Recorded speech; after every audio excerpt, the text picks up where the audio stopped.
രണ്ടാം സങ്കീർത്തനം. ജാതികൾ കലഹിക്കുന്നതും വംശങ്ങൾ വ്യർത്ഥമായി നിരൂപിക്കുന്നതുമെന്ത്? യഹോവയ്ക്കും അവൻ്റെ അഭിഷിക്തനും വിരോധമായി ഭൂമിയിലെ രാജാക്കന്മാർ എഴുന്നേൽക്കുകയും അധിപതികൾ തമ്മിൽ ആലോചിക്കുകയും ചെയ്യുന്നത്. നാം അവരുടെ കെട്ടുകളെ പൊട്ടിച്ച് അവരുടെ കയറുകളെ എറിഞ്ഞുകളക. സ്വർഗത്തിൽ വസിക്കുന്നവൻ ചിരിക്കുന്നു, കർത്താവ് അവരെ പരിഹസിക്കുന്നു. അന്ന് അവൻ കോപത്തോടെ അവരോട് അരുളിച്ചെയ്യും, ക്രോധത്തോടെ അവരെ ഭ്രമിപ്പിക്കും.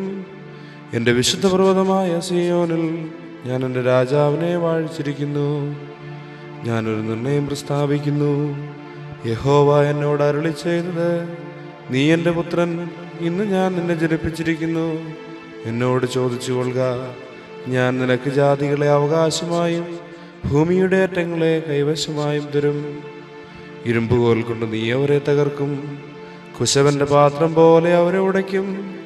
ആകയാൽ രാജാക്കന്മാരെ ബുദ്ധി പഠിപ്പീൻ, ഭൂമിയിലെ ന്യായാധിപന്മാരെ ഉപദേശം കൈക്കൊള്ളുവിൻ. ഭയത്തോടെ യഹോവയെ സേവിപ്പിൻ, വിറയലോടെ ഘോഷിച്ചുല്ലസിപ്പിൻ. അവൻ കോപിച്ചിട്ട് നിങ്ങൾ വഴിയിൽ വെച്ച് നശിക്കാതിരിപ്പാൻ പുത്രനെ ചുംബിപ്പിൻ. അവൻ്റെ കോപം ക്ഷണത്തിൽ ജ്വലിക്കും.